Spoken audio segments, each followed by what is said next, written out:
Good morning, everyone. Welcome to Vision in Action Live.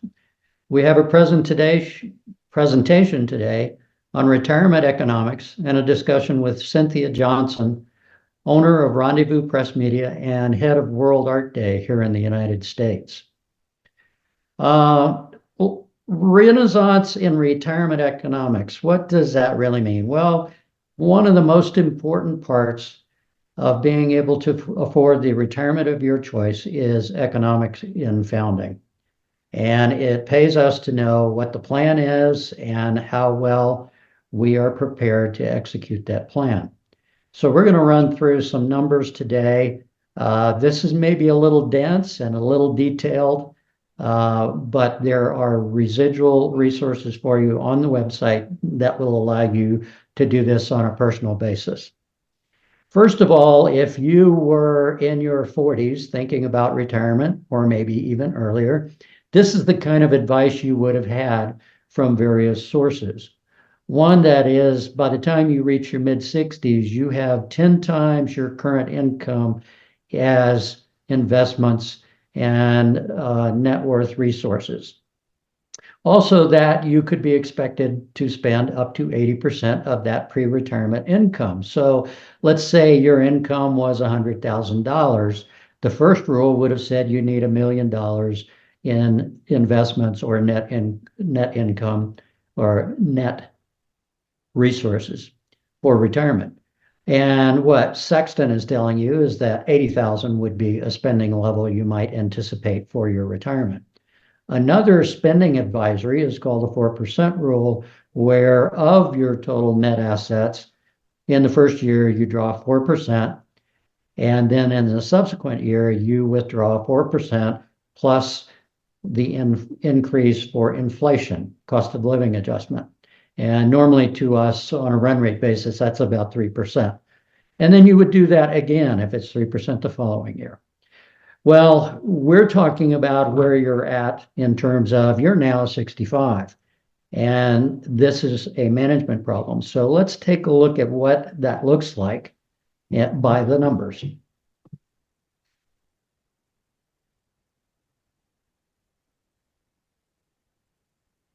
One of the things you have to understand is how long can we be expected to need our resources and be in retirement? So unfortunately, we have to look at the unpleasant issue of how long will we be around. This particular graph is called the Longevity Visualizer, and it's by the U.S. Social Security Agency. And you can get a copy of this program and do your own estimates by plugging in the numbers. So for us to know how long our net worth has to last, what our retirement expenses might be, how Social Security is going to work through our retirement to end of life, we really need to know how long that period is. So this demonstrates this longevity visualizer is set up for a person who's 62, was born in 1962, and is expected to pass sometime between age 85 and 97. 85 is the median. That means half the people will have already expired before this age of 85, and half the people will expire after. At the 95th percentile, there's very few people that get beyond that. So that's our upper limit. So sometime between that. This next thing is a bit of an eye chart, so I'm going to walk you through it. This is from the Federal Reserve, Social Security, and U.S. Census Bureau, and all these figures are 2023. So if we looked in the left side, what's there in green, and you probably can't even see the number, says that all your retirement assets give you an income of about $53,000. Your Social Security on average is about $22,000. So net, the average for retirees is about $75,000. Now, let me also speak to averages versus means. 80% of the wages paid are in the upper 20% of the workforce. So we have a very highly skewed economy. When you do averages, it tends to drive that number for everyone up to the right, and it looks a lot better. The mean is the difference, the halfway point between the lowest general salary, average salary, and the highest. And so that's more indicative of really how what the population is going to have to deal with, because that's the 80% of the workforce that is not at the top end of earnings. So to put that in context, that's 75,000 income per year in retirement for average.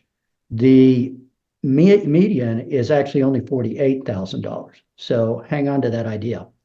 When you look at net worth, the average is 1.7 million.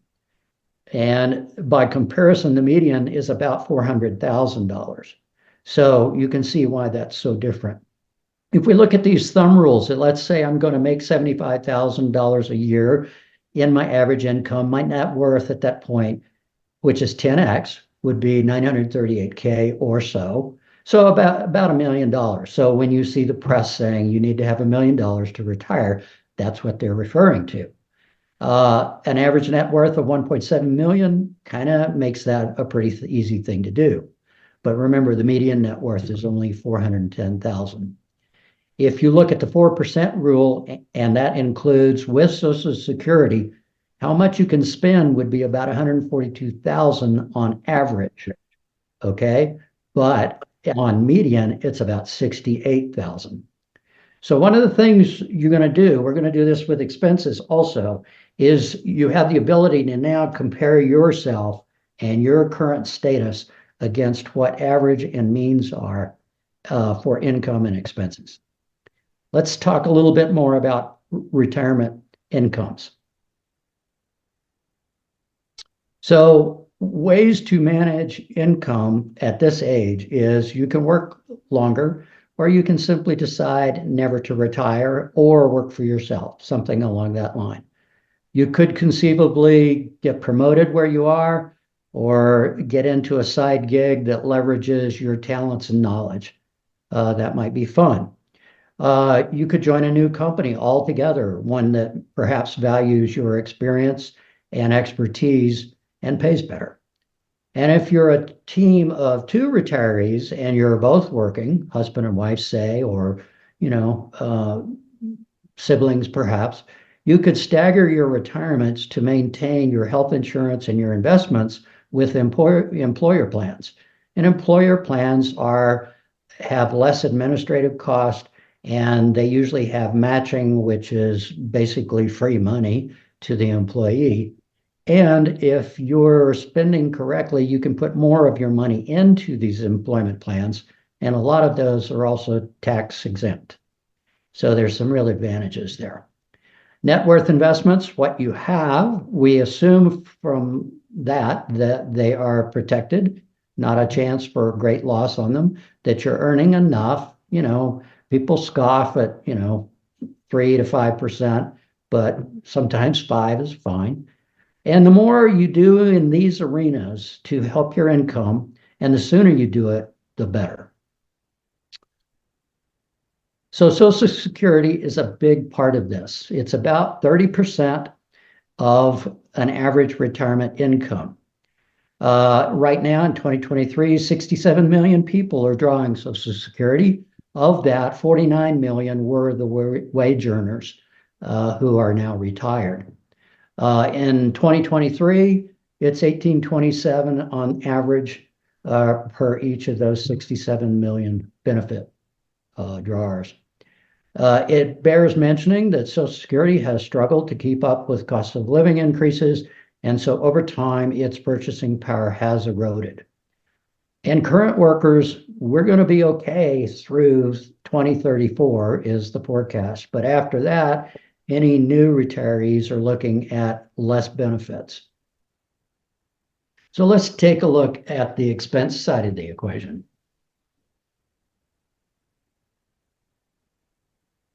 Again, another eye chart, and I apologize. And I'll tell you where to get this in reality so you can get your hands on it and read it. Anyway, this is the expenses. And if you look at the column to the left, in 2023, the average expenses was 70,000. Okay, remember the average income was 75. Okay, so you've got some leftover net disposable income in that particular arena. If this is the same data source as before, if we look at it from the standpoint of where money is being spent, rent and mortgage is only about 17%. So that kind of makes some sense because most people want to be done paying for homes when they're retired. 67% goes to needs, things like paying your taxes, transportation, medical, utilities, and food, which leaves about 16% for discretionary expenses. That's not a lot for retirement, so maybe there's some things that need to be done in the higher cost items. This is again another opportunity for you to track your results against these averages and to determine are you in or out. And again, the right-hand the right-hand graph, it demonstrates where the mean is. It's between 2 and 4K per month in terms of expenses, and the average is much higher than that. It's up around 7,000 per month. So again, that's that skewed economic look. So let's look at a couple of ways we can address expenses.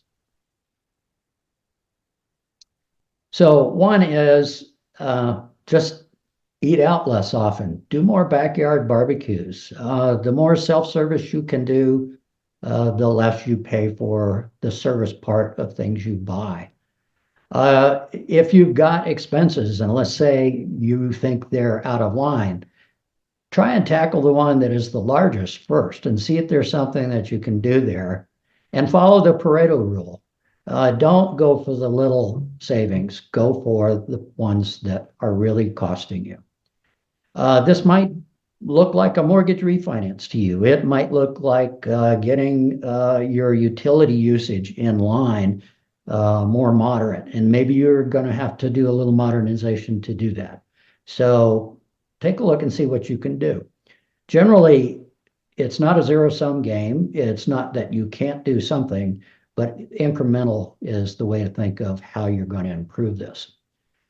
Now, the real big expenses are, it's really nice to be retired and not be paying a mortgage. So if you can be off the mortgage and have your home paid for, that's a good goal. Your children really should be off the family payroll at that point.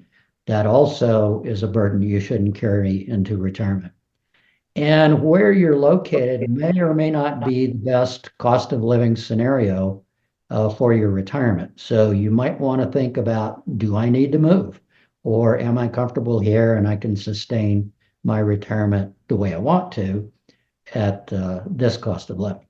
And again, the more you do, the sooner you do it, the better results will be for you. So let's just sum up a little bit. Access and quality of retirement may be in decline. There's definitely indications there. The popular press, who tends to really grab onto bad news, is, talking in these terms a lot.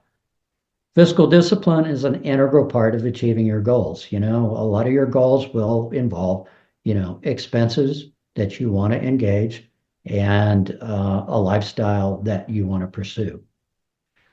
A plan, you need to have one of those, and you need to build it so that it supports the retirement that you want to enjoy.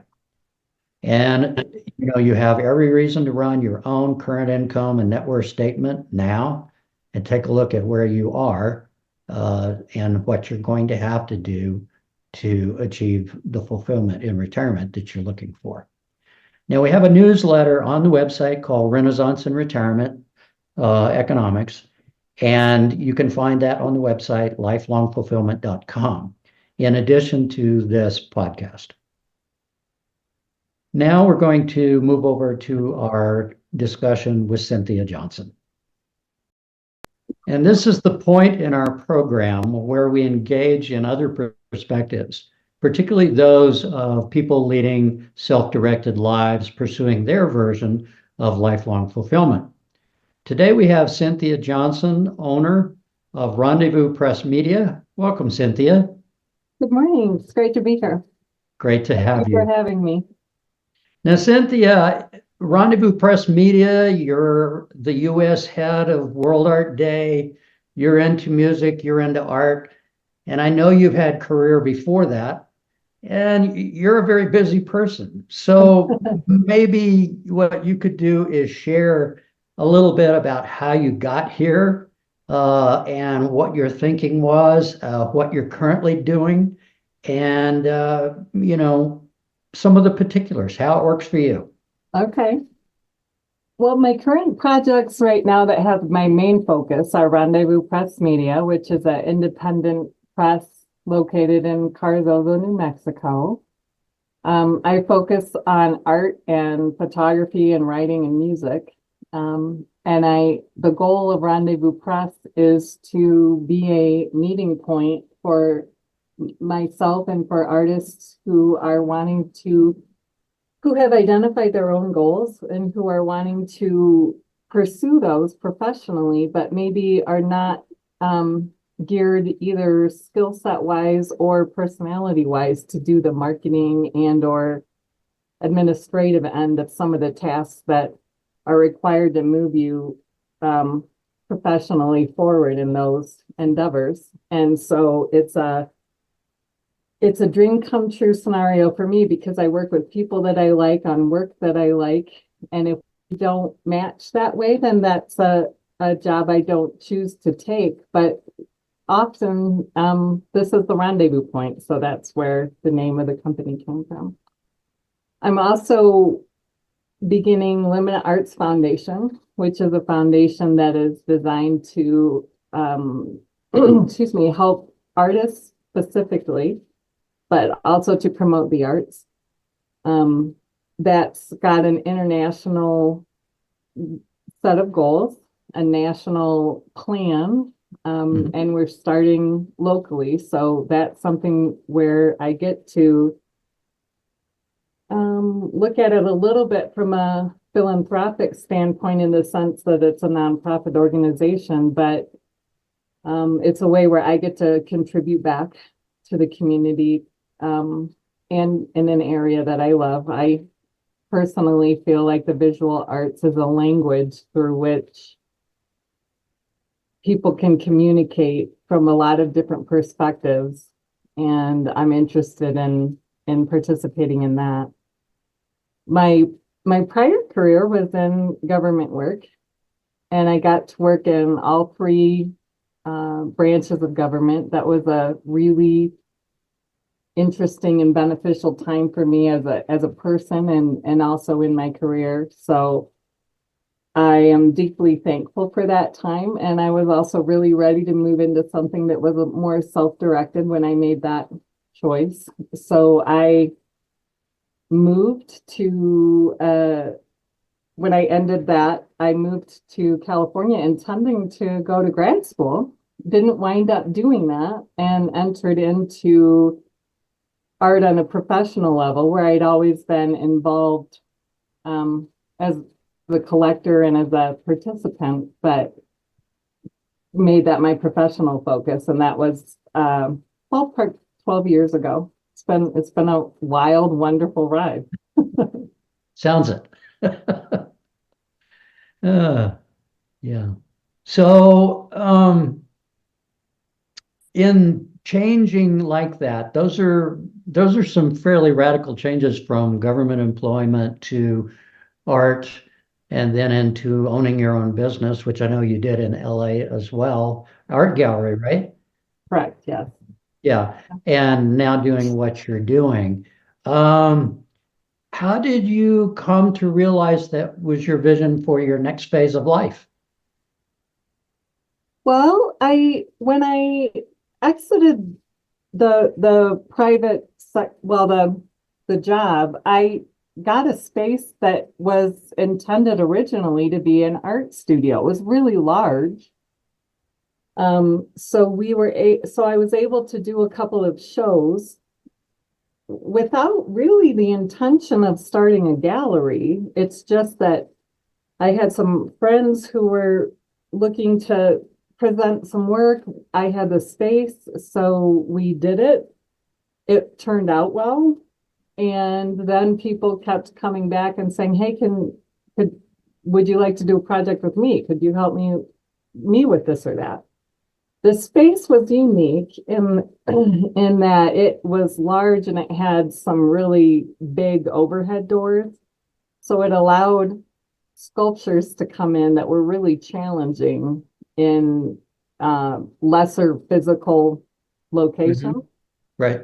And so it was kind of this wonderful combination of I was in a position to do it in very practical terms, but there was some magic that came in terms of introductions from people and the way, I would say the universe rolled out the red carpet for me in a way that was really beautiful. But it wasn't like a long flip and I could see miles ahead. It was 2 feet at a time, and I took the next step and then the next Right. step and then the next step. So the space, it was a combination of the space and my willingness to be really uncomfortable a few times Yeah, you took a chance. doing things that I knew how to do in reality but didn't have practical experience with, and then gaining the practical experience through walking it out.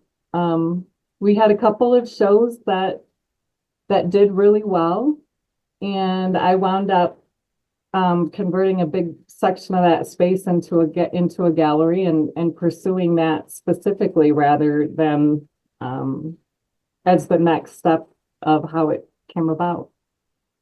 Okay. Now, is Rendezvous Press Media like that, or is it a little different, would you say?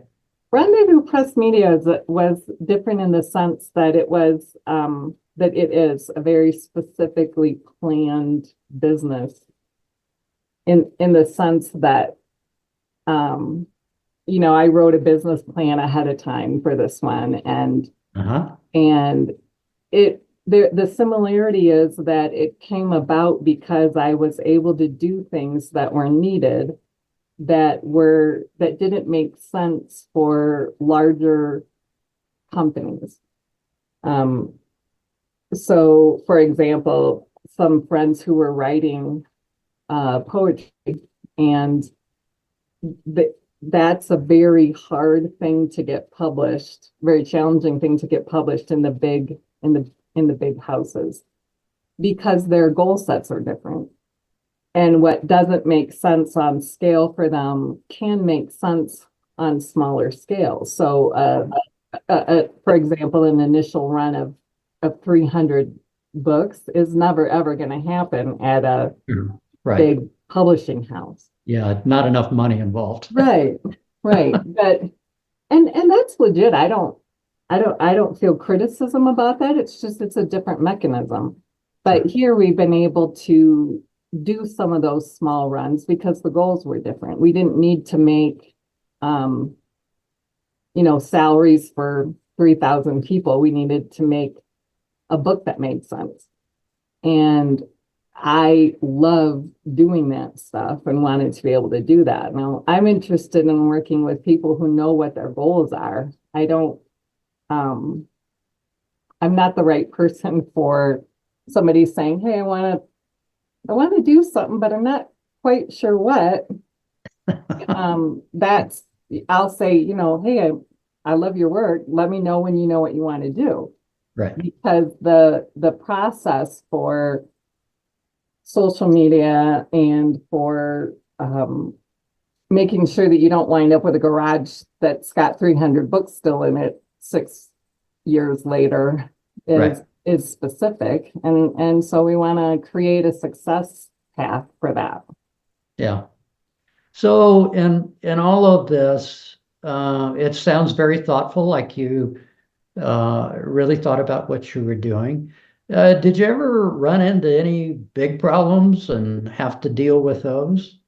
I mean, a move Yeah, out to makes LA sense. is a pretty big jump.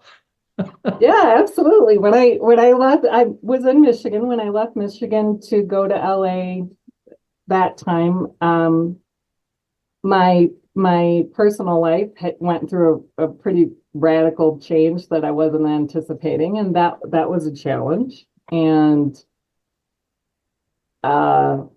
I've had a couple of health concerns along the way that were challenging and caused me to really have to say, hey, what's it going to take care of myself so that I have the bandwidth to do these professional things that I want to do. Also, COVID shifted my plans dramatically. There, that was, that's not a happy thing for anybody, but the silver lining in it for me in part was it slowed down everything to the degree that I really reevaluated where I wanted to go next. And there were some really good things that came from that for me. So yeah, there have been challenges along the way. Sounds like you're managing them really well. I think everybody's probably had that at some times. And I mean, one of the reasons that I like the lifelong fulfillment process so much is because there are resources there that talk about different seasons and different segments of life. And that's the way my life has rolled out. So, Right. Well, the one thing that I think we all find is that, you know, as we wind up in these later life careers and enterprises, is that it took time for us to learn basic things yeah, when we were younger, and to expect, perfection at a very young age is a difficult thing to deliver because there's things you don't know and don't know that you need. yes, So it takes time, and fortunately, we get to talk to people at various stages of life on the program yeah, and, demonstrate that very yeah, thing. Somebody in their mid 40s is working pretty hard for family, income, retirement, and all of those things. So yeah, it's different at every age as well. yeah. Are there any specific authorities or people you look to or philosophies that you found very useful in your progress to hear? Yeah, I would say I read a lot. There have been some authors that were really impactful for me. One of those authors is Viktor Frankl. I came across Viktor Frankl probably 30 years ago, 20 years ago. Um, and he he's most known in the United States for a book called Man's Search for Meaning.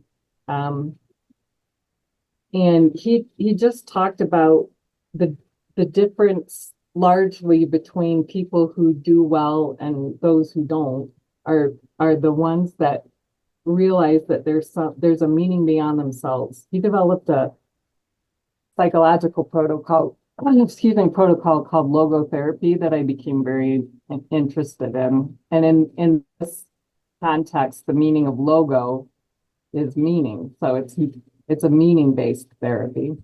Okay. Um, and I gained a lot from the study of that. Actually, when I left government to go to grad school, it was because I was wanting to pursue a logotherapy application in the professional environment for the legislature.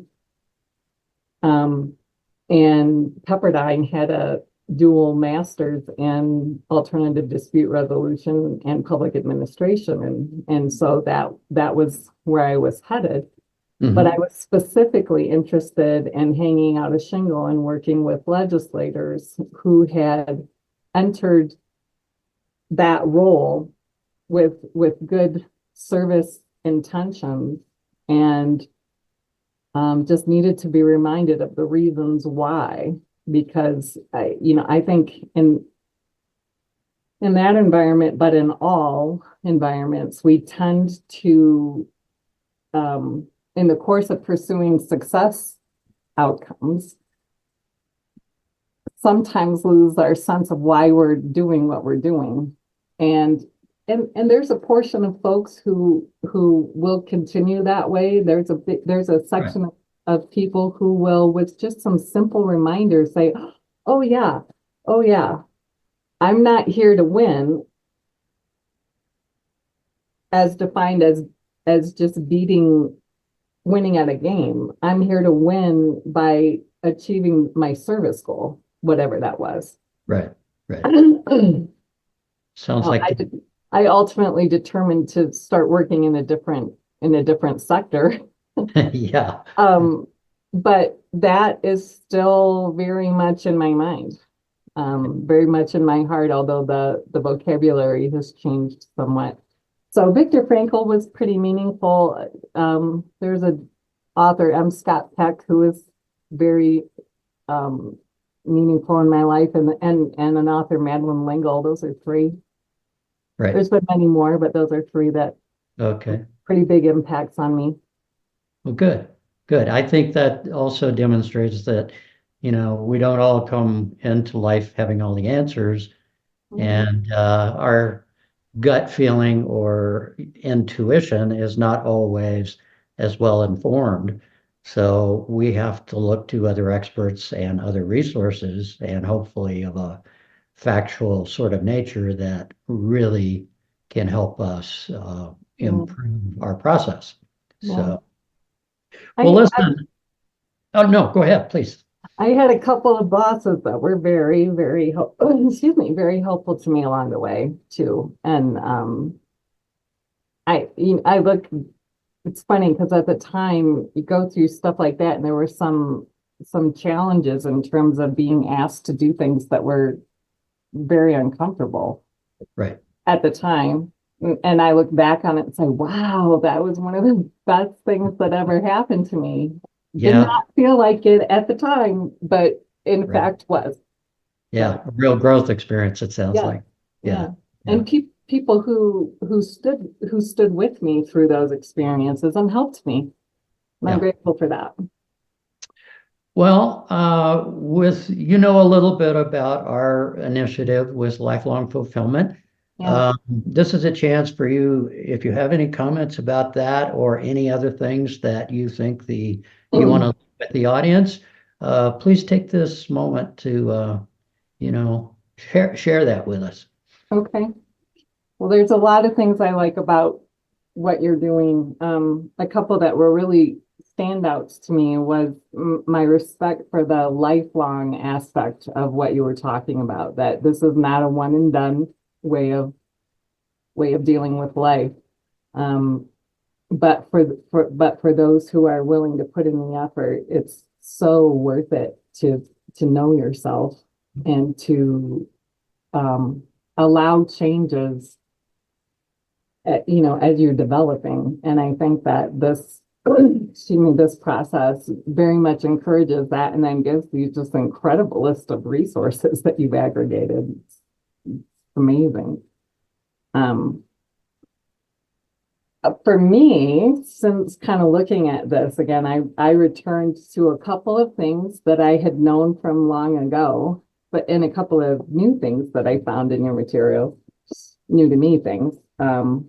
And interestingly, it is about an internal process of knowing yourself and understanding yourself, but it's really, even for me in the last couple of weeks, helped me in regards to how I've related with some other folks to remember, um, just for example, I did Myers-Briggs many, many, many years ago, but having reviewed that in the recent couple of weeks, I was like, wow, that stayed pretty true for me.